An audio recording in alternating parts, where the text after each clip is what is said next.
Well, hearing none, we will move on. Okay, we are at item 4.1, a presentation of FEMA flood insurance rate maps for Lake of the Woods. Phil? Thank you, Madam President. I'm pleased to introduce to you Don Rismeyer. Don is a professional engineer with A. Morton Thomas. He is one of our trusted agents. He's been our dam engineer for several years, and we've counted on him time and time again to help us understand issues regarding the dams, and also in this case about the FEMA flood maps. He's done a lot of work with FEMA directly and has participated in calls with Orange County on this, and we're hoping this will be a very informative session for members to understand this new mapping that's going to take place. And just after Don finishes, we do have Ted Voorhees, the Orange County Administrator, with us in case he would like to make some comments as well. But unless you have a question of me, why don't we go right to Don?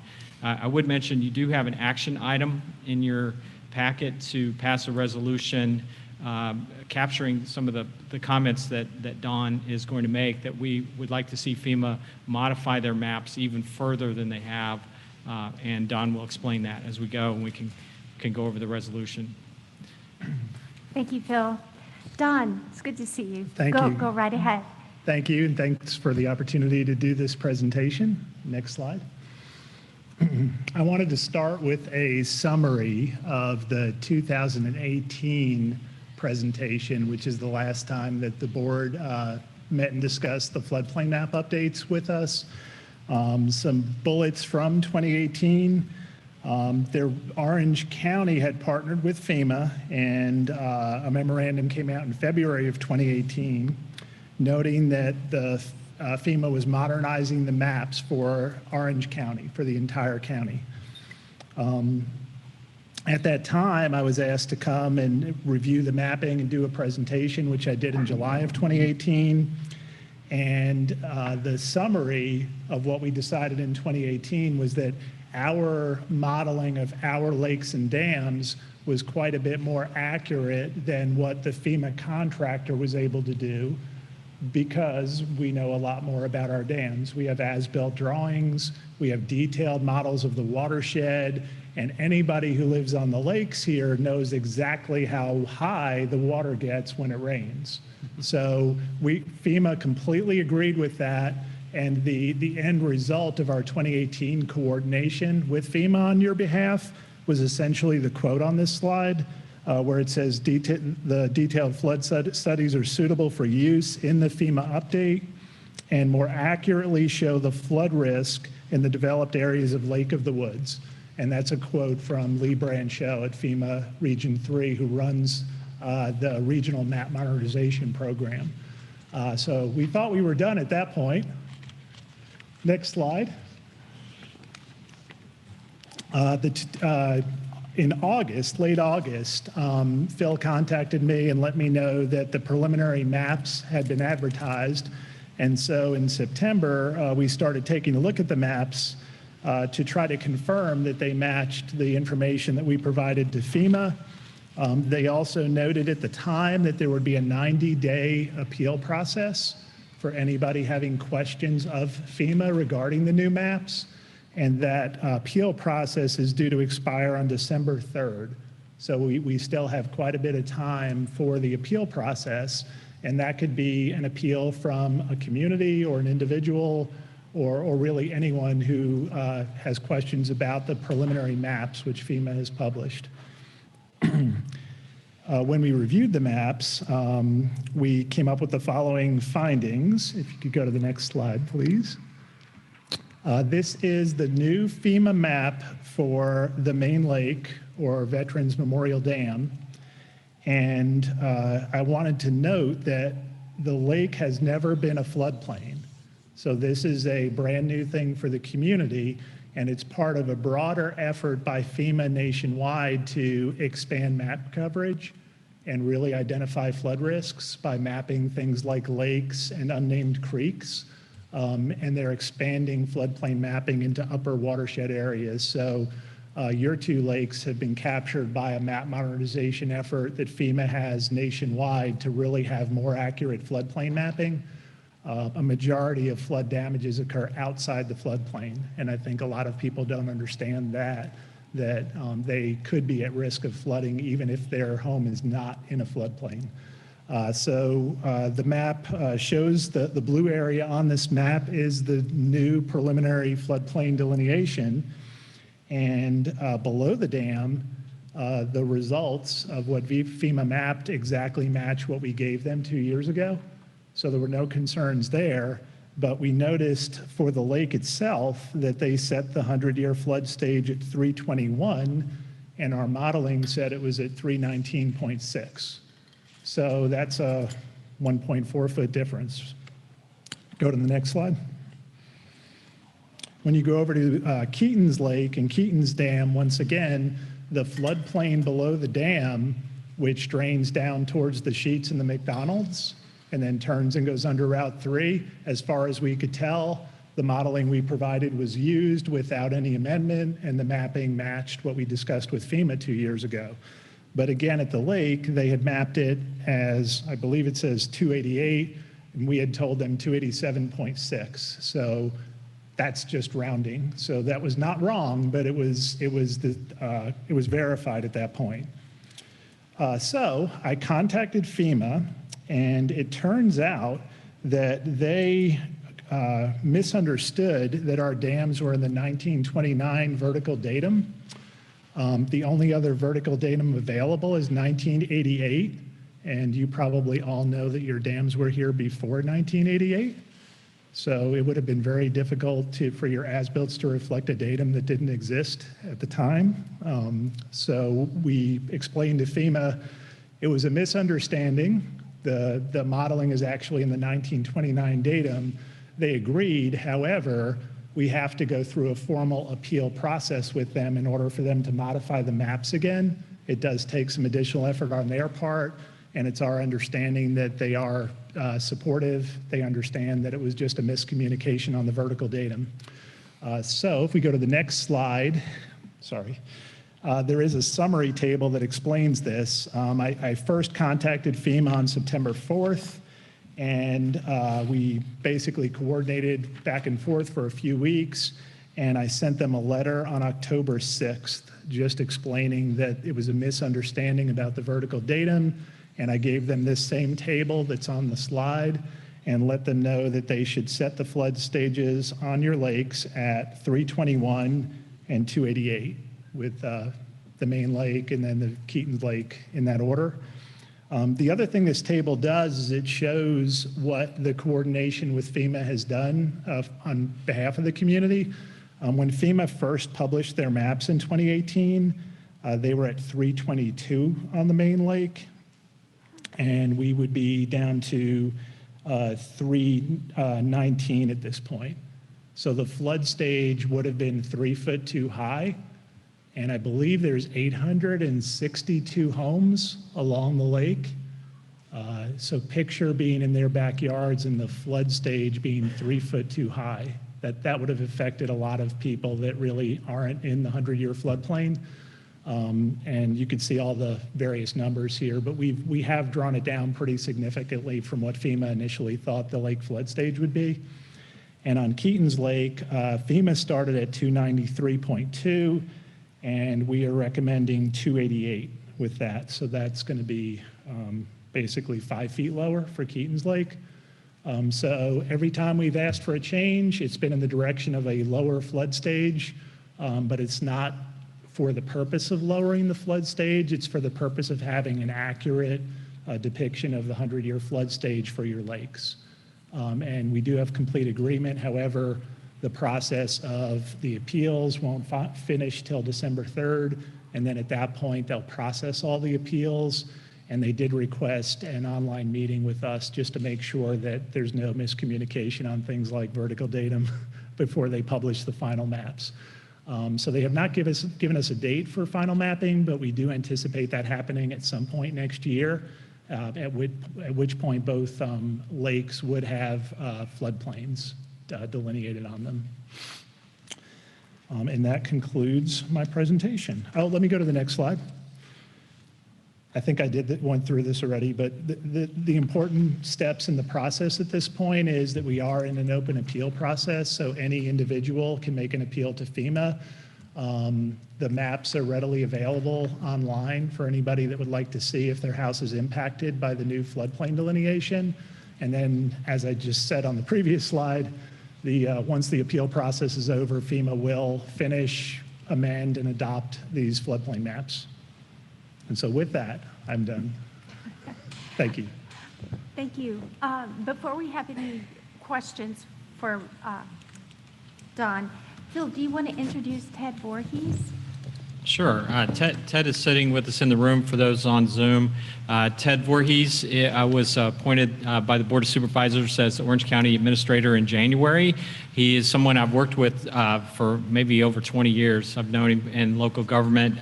He was a Powhatan County Administrator before that. He was also the City Manager of Fayetteville, North Carolina, and served different posts in town and city government in North Carolina and Virginia. So the county did well in picking such a experienced manager, and Ted has been working with us on this issue because, as he can explain, we need to comment to FEMA through the county, through Orange County. So I thought it'd be important for him to be here to participate in this.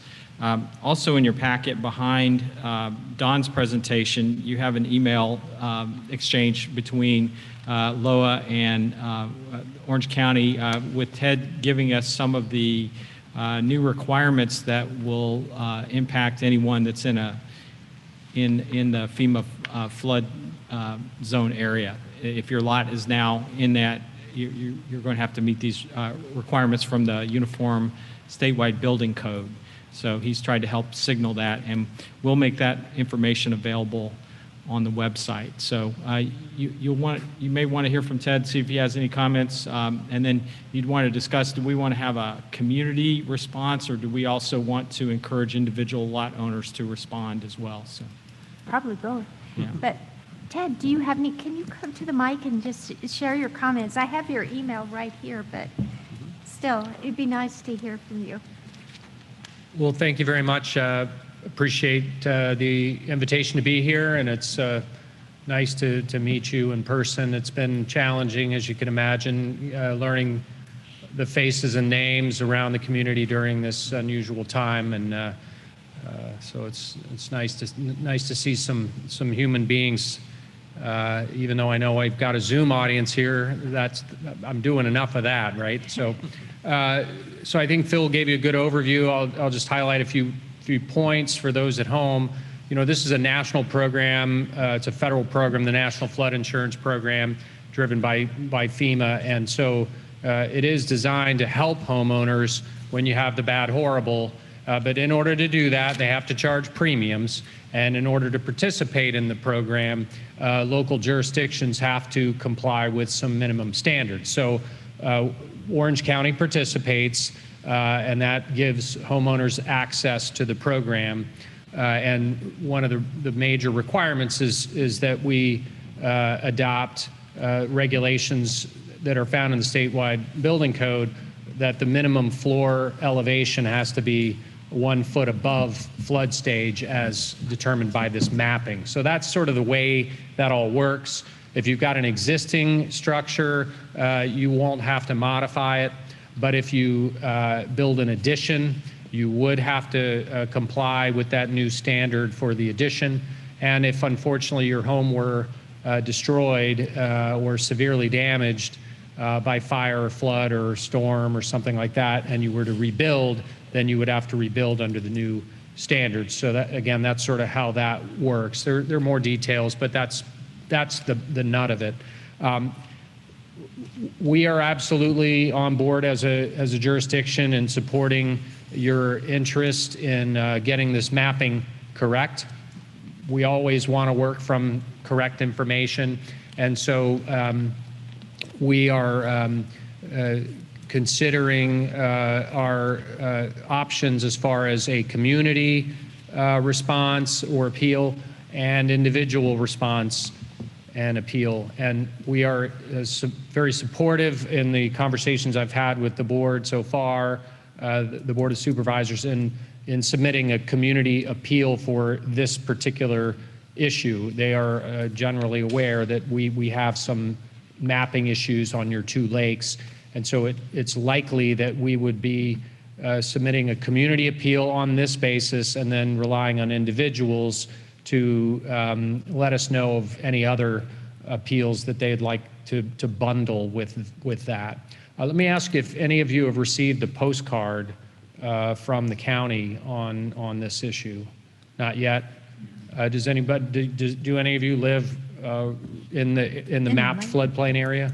Okay. I live on the lake. I don't On know the if lake. I'm in the floodplain. So I'll go back and check, where we are with sending postcards. The plan is to send postcards to all the addresses that would be affected by the new mapping. And what that postcard says is there's this process, there's a deadline for appeal, and then it points you to some resources, a couple of web links. One, the National Flood Insurance Program. The other is this preliminary mapping, which we're trying to correct. If you want to see how you fit in the mapping, I think you've got that link on your HOA website. Phil was talking about doing that, so it sounds like he's got that, and we've got it on the county website as well. If you kind of go to our website and look for FEMA flood map, you can find that link, and it'll show where your structure is relative to the mapping. So with that having been said,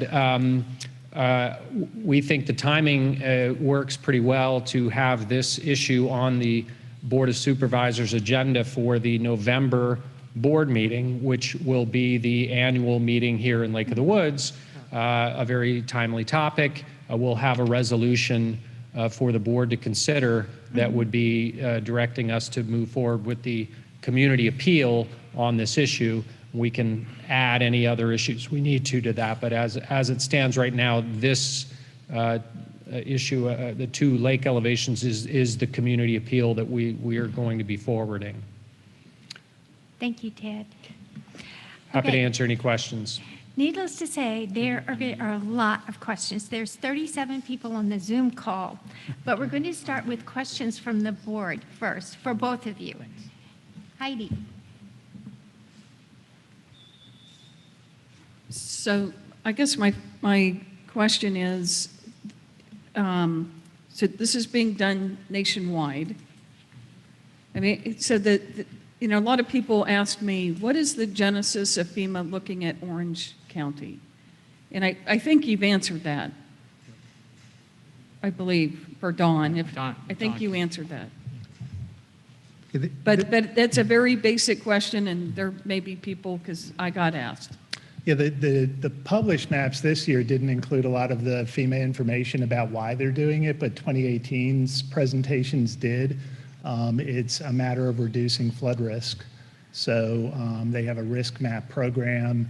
They gave presentations here in the county explaining those that live on lakes or unnamed smaller streams are still at risk of flooding. And so they're really just trying to capture those risks into the floodplain management program. So it's being done across the board. They're not singling out a specific lake or river. They're just upgrading and expanding the program nationwide. Yeah. Anybody else from the board? Sure. Walt. Sure. First of all, sort of the procedural question. You mentioned that it's the county is the one who's going to be making the appeal. Am I correct on that? Yes, sir. That's the general format. Is the local jurisdiction is notified by FEMA to initiate all these procedures. Some of it's in the Code of Virginia. Individuals have the ability to appeal directly, but the jurisdiction also has the ability to appeal. So I guess thinking on behalf of some people who may, for whatever reason, want to appeal, is the sort of the expert advice to do an individual appeal or to appeal through the county? So I think with something like this, a very clear community-wide issue where you have engineering support. I mean, it makes a lot of sense to do this in this formalistic way where perhaps you have a board resolution, the Board of Supervisors has a resolution. It makes a lot of sense to do it that way. But there could certainly be individual situations on a creek somewhere where somebody's got a better handle on what's going on than the consultant did, and it's something that we just don't know anything about, but they do. I would encourage them to appeal directly to make sure they get their story told and it doesn't get lost in the bigger community appeal. Okay, that raises another question, just a general question, but it gets into specifics. Now, obviously, to be able to generate these maps, FEMA has to have topographic information. And where did they get that topographic information to begin with? Is that from the USGS or someplace else? Virginia, I would say approximately 10 years ago, flew the entire state for their LIDAR program, LIDAR, and they've been checking and publishing maps on a county-by-county basis, and they're very close to having the entire state published online with detailed topographic information. And I believe it's 2-foot vertical contours for the entire state. And that part of that was geospatial data and the importance things like that is in today's world. Okay, because I had a conversation with one member who, when he built his house, the builder actually raised the elevation of his lot 20 inches. And I guess the question is, would that be captured by the data, or is that likely to be something that escaped the attention of whoever made the maps? I think that's a really good example of a personal appeal. Okay. Possibly. There's lots of different map amendment processes that an individual lot owner can go through. Okay. But since the maps are only preliminary, they could provide that information to FEMA, and it's possible that they could get the maps changed. I have a developer who called me in Fredericksburg about the map changes, and he's trying to work through the appeal process so that when his project gets built, before the maps get published, the maps accurately depict the fill that he's put in with an approved LOMA, so that his new townhomes aren't in the floodplain, because he's already doing the work to modify the area to make the home safe 1 foot above base flood elevation. But that the timing of when the maps go live versus when he finishes construction is an appeal he's made. So I think that's a good example of an individual appeal opportunity to say, I'm no longer in the floodplain because I got a permit and placed fill and raised the elevation in my backyard or on my house. So one other question that's been asked by people is that, obviously anybody who's on the lake, looking at the map, it appears as though every person who's on the lake, the portion of the property closest to the lake, some little piece of it at least, will be in the floodplain. Even though that floodplain may be 50 feet from your house or any structure. So one of the questions that's been asked is, if your structure, the footprint of your structure is a significant distance from the contour of the floodplain, does this affect that person at all, or is it just sort of interesting but irrelevant, or are they still going to have requirements, practical requirements on them, even though they would never, ever be building in the floodplain? The rise in the main lake for the 100-year flood stage is 2.1 feet from normal water. So that would be the measuring stick for anyone to try to figure out where the floodplain should fall on their property, at their house, in their backyard, 2.1 feet. Regarding whether they would have to get permits for that, it really comes down to whether they plan to build something. Well, if your current structure footprint is 50 feet from the floodplain and you want to extend it 2 feet, you would still be 48 feet from the floodplain. So would you have to get a permit even though you're 48 feet from the floodplain after you were building? You want to take it? So any construction is going to require a permit. The only difference is going to be if whatever you're proposing to build falls within the new mapped floodplain, then some additional requirements occur. I alluded to some other details. I'll share those now since you've gotten into this. If you were going to build, an extension of an existing structure where the existing structure is already more than 1 foot above the floodplain, then you're probably not going to have a real problem if you're expanding that and staying more than 1 foot above the floodplain. You're assuming a sloping lot. But if you move into the new floodplain and you were planning to have a basement, then you can't do that anymore. Basements would not be allowed in the floodplain area. And furthermore, if the space was enclosed with a crawl space area, for example, or an unoccupied garage, there's some flood proofing type requirements for the ability of the water to get out and move through those walls so that it doesn't create a danger to the structure. I don't know if that helps or makes it worse. Actually, I think, the real thing is we're just trying to figure out where's the line. When is this interesting and when does it really impact you? And I think you've told us that. Now, the other thing that's it's a little confusing is the whole issue of insurance. And I understand it that if you wanted to if you were going to buy a house that's in a floodplain, you may have, with a federally insured loan, there might be a required flood insurance part of this. And I guess this is sort of the same question, is it if any part of your property is in the floodplain or if the structure is in the floodplain? You know the answer to that? I was gonna say. When there's a transfer of property and there's a floodplain involved, the homeowner is probably going to need to get an elevation certificate, which means they're probably going to need to have the surveyor who certifies the property ownership also determine where the floodplain is on their property. So the map is a starting point. It's a county-wide map. You could zoom in on the individual property through the link on the county's website, and it's pretty darn accurate these days. The line used to be 100 feet long, and it was a big black marker. Now when you zoom in, the line gets smaller, so it's a little more technologically savvy. So that would be where to start. But if you have a floodplain on your property and you're trying to secure a loan or transfer property, you may get into a situation where you have to get a surveyor to say where the floodplain is, what the lowest finished floor elevation is on your structure, and they'll consult with that property owner whether they have to buy flood insurance or whether the lending agency is going to require them to buy flood insurance. Question, please. I have a simple question. Now, we know that if your property is not in the floodplain, then you don't pay the extra flood insurance. But most people who live on the lake have a bulkhead. Does that count as property or not? Because if there's a 100-year flood, it's definitely going to go over the bulkheads.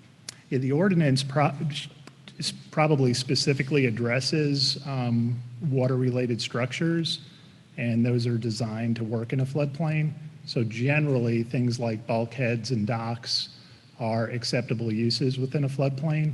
Okay. But you would still, if you want to build something in the floodplain, you should definitely look at the required permits, because this could require some paperwork and some coordination with the county to make sure that it's properly permitted beyond what would have had to happen without a floodplain.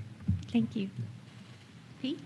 This is a question for Ted. The postcards you're going to send out, have those been result of the GIS mapping you have at the county that are going specifically to those homes that will touch that, or is this going to all 862?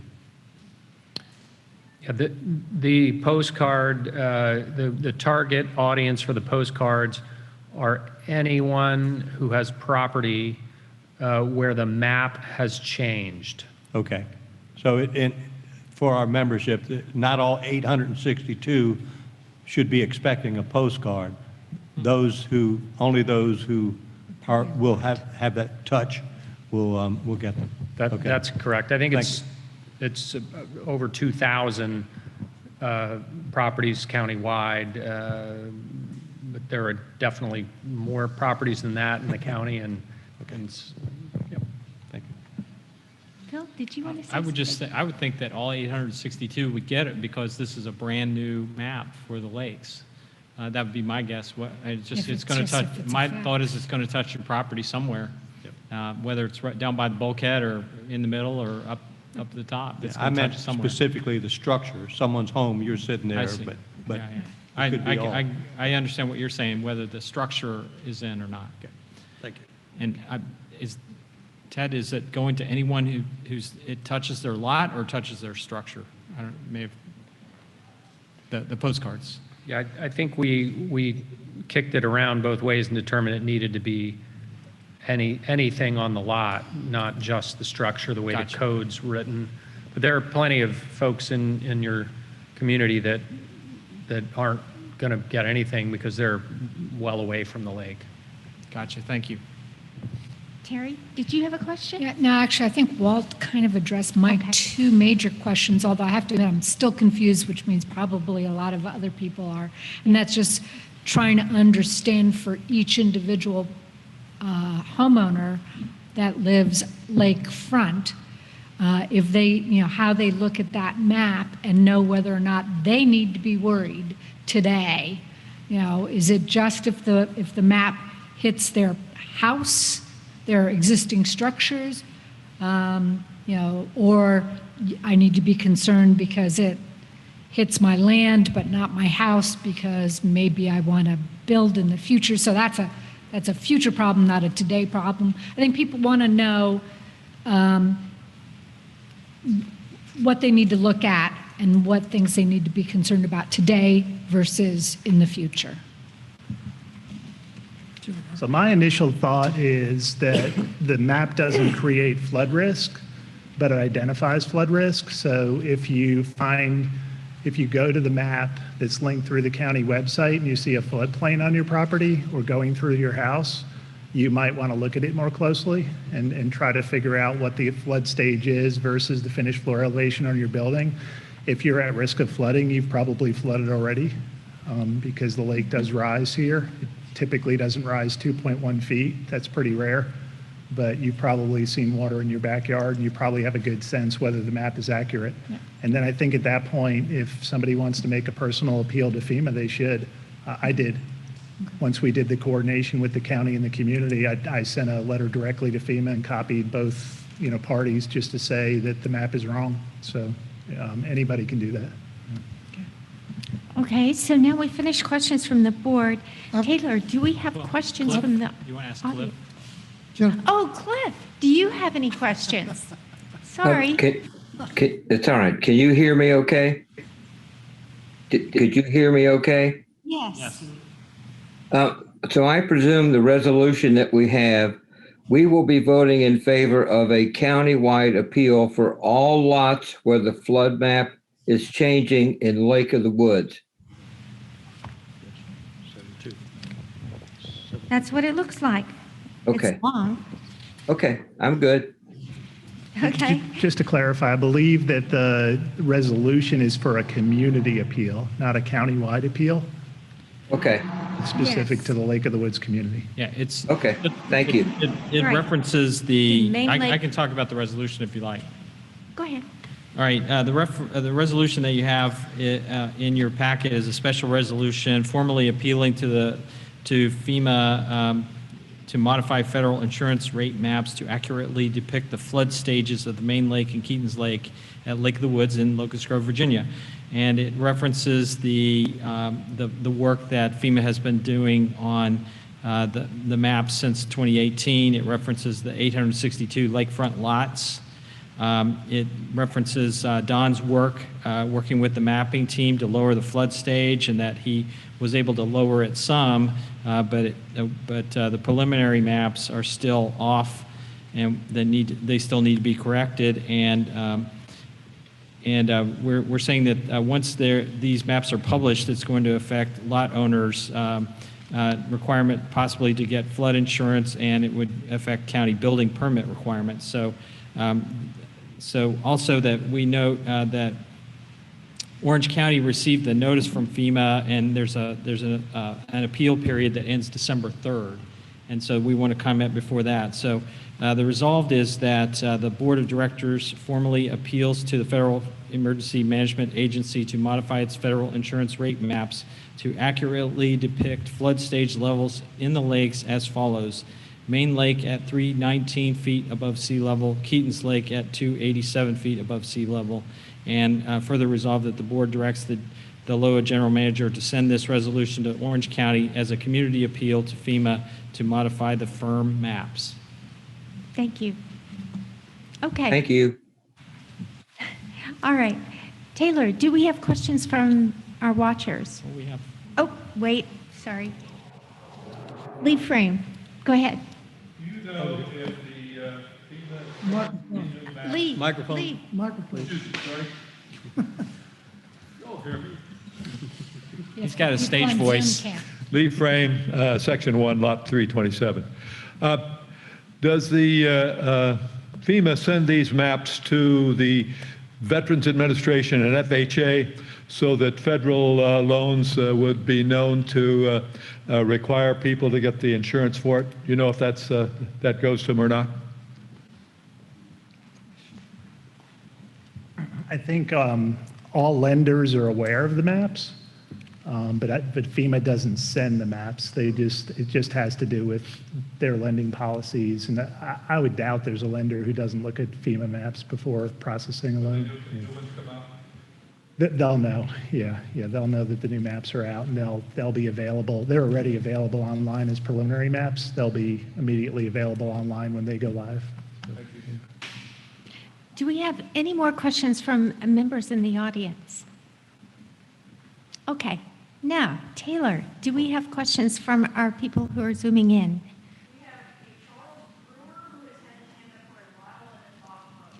Okay, let's start with Charles. Very much. This sort of, can you hear me? Yes. Thank you very much for taking my question. This sort of is a follow-on to Director Derrick's questioning, but my by LOA requirements, all of my structure is 50 feet away from the edge of the lake, where I am on the lake. And my structure is approximately 6 foot higher above sea level than the bulkhead, and the bulkhead is about 3 feet higher than the current level of the lake. So how does all of this flood, determining the floodplain edge of the floodplain come in with that? So if I did the math correctly, the lowest finished floor elevation of the home is 9.1 feet higher than normal water in the lake. And if we're talking about the main lake, the 100-year floodplain of This is Keaton. This is Keaton. Hold that thought.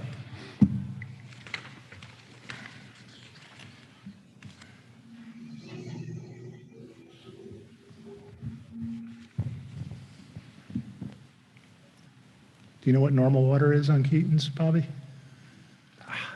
It's in the data. So it's on the map.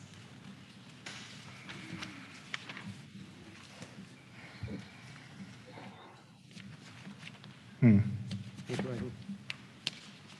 287.6? No, it's lower than that. I believe that the 100-year floodplain rises 3 feet. And so even with the 1 foot freeboard requirement, you would be 5 feet above the finished floor elevation, the minimum finished floor elevation. But I'm going to make a note of that. Thank you. I will follow up with the board. Thank you, Don. Charlie, is that it? Charlie? Is that your question?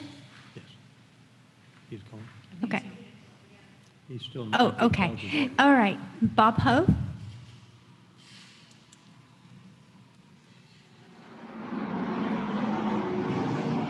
Okay.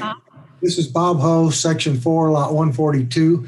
It was unclear to me where these actual maps are located in the county website and on our own LOA website. Could someone take a shot at that? Because I was looking for them and I was unsuccessful. Thank you.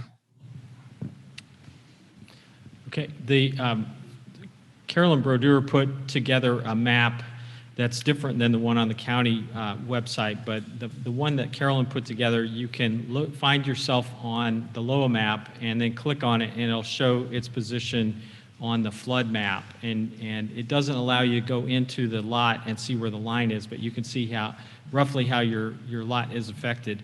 I believe the count, and that is under loa.org under the admin tab.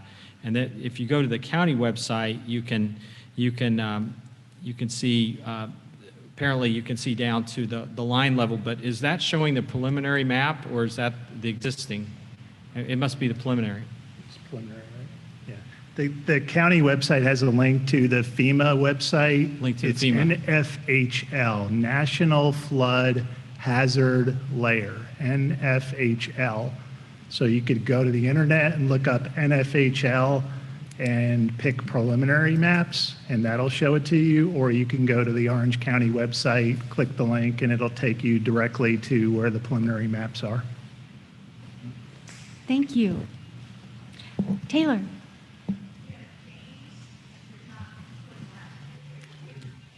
James, if you're on the line, do you have a question? Yes. The map itself, does it take into account that a 100-year flood would go over the sluice gate of the dam and actually be released? We need lot and section full name. Okay, can you give us your lot and section, please? And full Yes. name. Section 9, lot 281, James Oakham. Thank you. What was his last name? What was your last name? Neill. Meill. Okay. Don, do you need him to repeat the question? Well, I heard the first part. The model of the watershed actually routes water through the concrete spillway.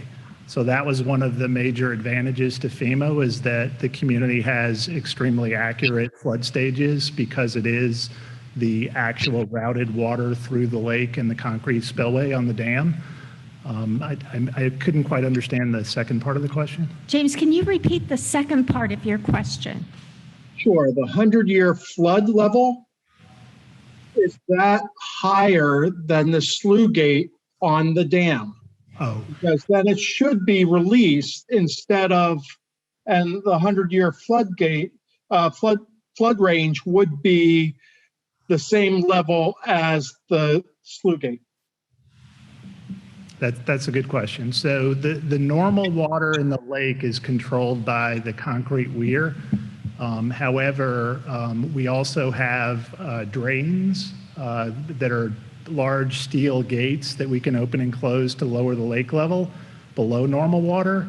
Those are assumed conservatively not to be operated during a 100-year storm. So it's just based on the stage above the concrete spillway is what the 100-year flood stage in the lake is.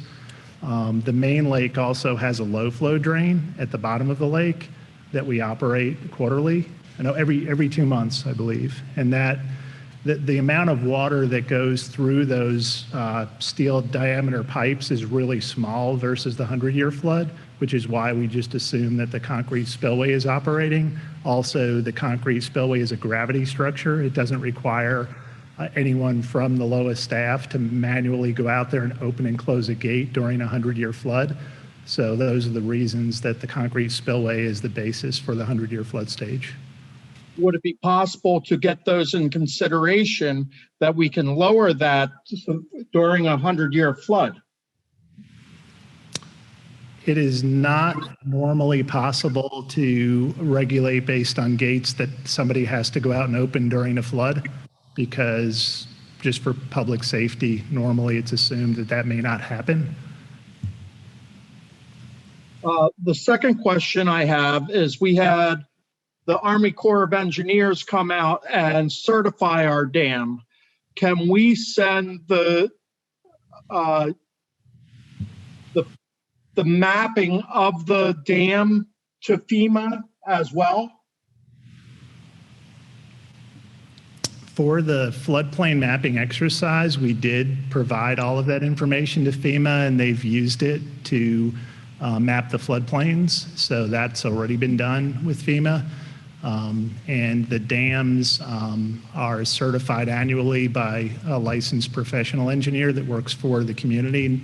The Corps doesn't come out except for wetland permits. They occasionally get involved through their regulatory branch, but I actually inspect the dams here, so. Does that answer your question? That's all I have.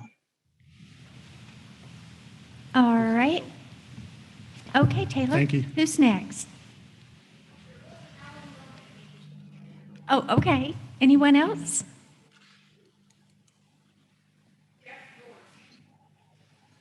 Oh, good. Jeff George is one of our candidates. Jeff, lot and section number, please, and then your question. Sure, section 01, lot 291. So are LOA or the County of Orange going to change, or when would they change any of their building guidelines based on this preliminary map, or will they based on preliminary map, or will they have to wait until FEMA formally adopts them? So if anybody wants to do any construction, will that be, will this proposed plane or proposal have an effect on it?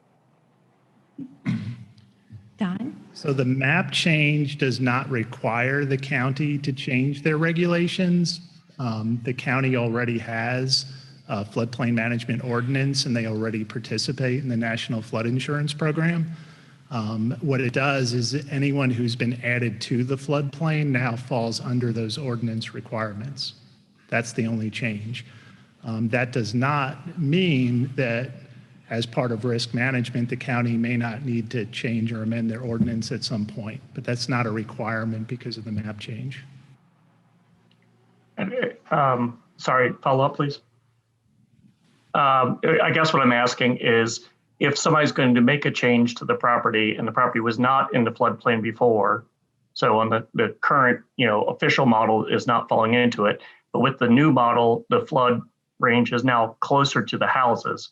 If you go to make a change to the existing house and now it's showing up in in the proposed plane, how does that impact y'all accepting changes to, a proposal to it? Does that then change what we're going to have to do from a submission process?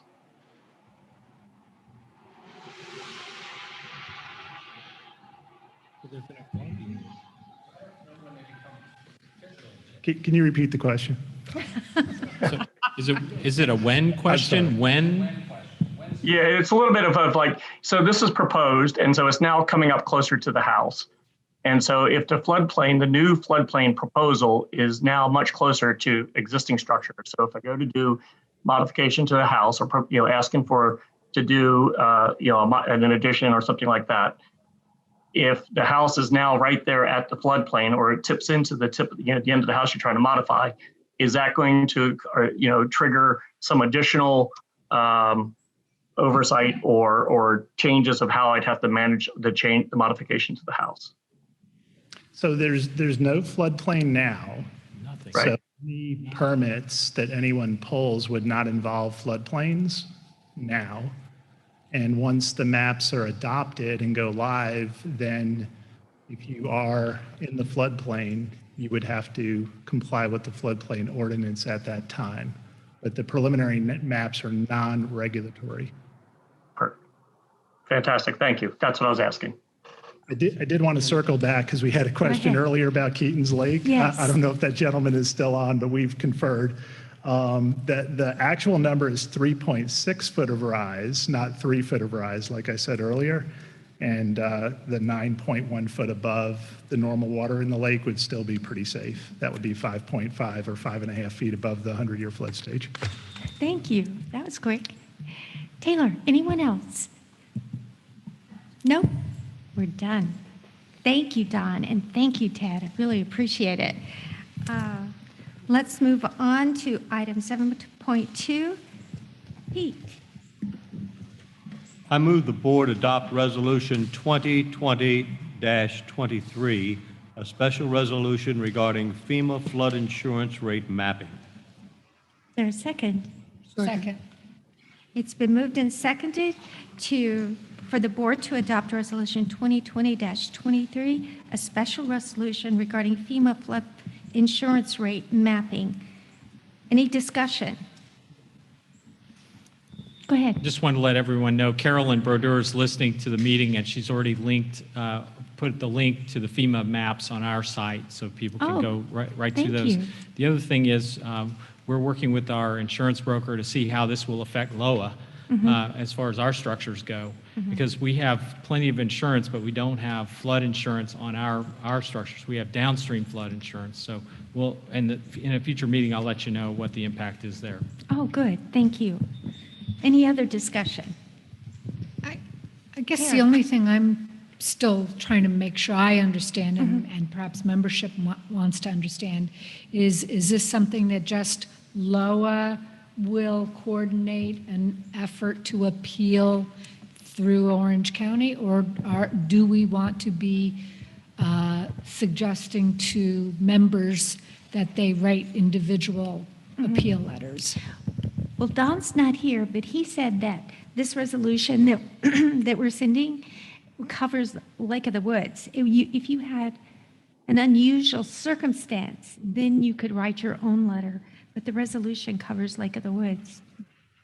So we can tell people that unless they feel that they've got a specific case that's unique that they want to point out, that the appeal that LOA will be doing will cover them. Right. The example that Don gave was that the developer of condos got in touch with them and told them that, okay, I know these floodplains are coming up and I've built 3 feet higher. Okay. So it'd be something like that. Okay. So I'm not going to ask Pete to read the resolution since Phil already read the resolution. And any other discussion before we move on to the vote? Okay. All in favor say aye. Aye. Any opposed say no. No. There are none. Hearing none, motion passes unanimously.